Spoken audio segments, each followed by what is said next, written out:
ভারতের গোয়া বন্দরের কাছে বিধ্বস্ত হয়েছে অত্যাধুনিক যুদ্ধবিমান।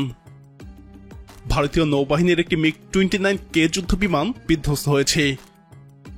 এই যুদ্ধবিমানগুলো মূলত নৌবাহিনীর বিমানবাহী রণতরীগুলোতে ব্যবহার করা হয়।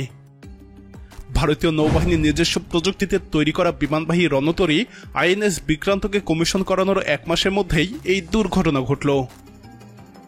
নিয়মিত মহড়ার সময় কারিগরি ত্রুটির কারণে গোয়া উপকূলে বিধ্বস্ত হয় বিমানটি।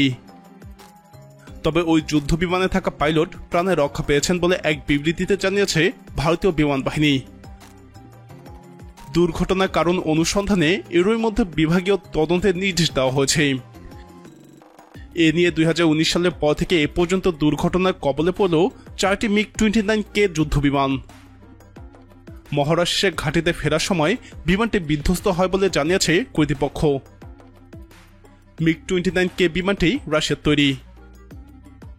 জরুরি অবস্থায় এই বিমানে থাকা বিশেষ হ্যান্ডেলগুলো টেনে পিছনে থাকা পাইলট আগে বেরিয়ে আসতে পারেন এবং তারপর সামনে পাইলট বেরিয়ে আসেন।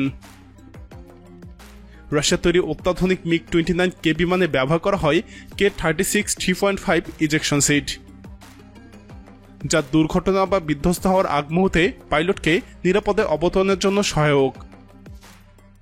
যুদ্ধবিমানে এ ধরনের ইজেকশন সিটের ব্যবহার বিশ্বের সবচেয়ে পরিশীলিত প্রযুক্তি হিসেবে বিবেচিত হয়।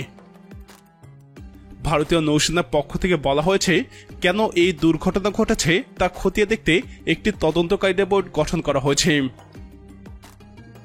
সকালে গোয়া উপকূলের কাছে সমুদ্রের উপর দিয়ে ঘাঁটিতে ফেরার সময় আচমকাই ফাইটার বিমানটিতে প্রযুক্তিগত ত্রুটি ধরা পড়ে বলে প্রাথমিকভাবে জানা গেছে। এর জেরে ঘটতে পারত বড়সড় দুর্ঘটনা। তবে নিরাপদে বিমান থেকে বেরিয়ে আসে পাইলট। তল্লাশি শুরু হলে উদ্ধারকারী দল ওই পাইলটকে খুঁজে পায়। আপাতত পাইলটের শারীরিক অবস্থা স্থিতিশীল। এর আগে 2020 সালের নভেম্বরে ভারতে একটি MiG-29K বিধ্বস্ত হয়ে এক পাইলটের মৃত্যু হয়। দুর্ঘটনার 11 দিন পর উদ্ধার করা হয় নিশান্ত সিং নামে ওই পাইলটের মরদেহ। একই বছরের ফেব্রুয়ারিতে মাঝ আকাশে ইঞ্জিনের পাখি ঢুকে যাওয়ায় দুর্ঘটনার কবলে পড়ে আরও একটি যুদ্ধবিমান। এছাড়াও 2019 সালের নভেম্বরে একটি MiG-29K প্রশিক্ষণ বিমান গোয়ার একটি গ্রামে বিধ্বস্ত হয়। তবে তার আগে 2 জন পাইলট নিরাপদে বেরিয়ে আসতে সক্ষম হন। বছর 3 আগে রাশিয়ার তৈরি MiG-29 যুদ্ধবিমানকে আগের চেয়েও অনেক বেশি ভয়ঙ্কর এবং নিখুঁত করে তোলার দাবি করে ভারত। রাশিয়ার প্রযুক্তিতে তৈরি এই যুদ্ধবিমানটিতে মাঝ আকাশে জ্বালানি তেল ভরা প্রযুক্তি যায় ভারতীয় বিমান বাহিনীর হাতে। এছাড়া MiG-29 বিমানটিতে অত্যাধুনিক ক্ষেপণাস্ত্র বহনে সক্ষম এবং একই সঙ্গে বিভিন্ন দিকে আক্রমণ চালাতেও দক্ষ করে তোলার দাবি করে ভারত। অথচ এরকম আধুনিকায়নের পরও বারবার দুর্ঘটনার কবলে পৌঁছে যুদ্ধবিমানগুলো।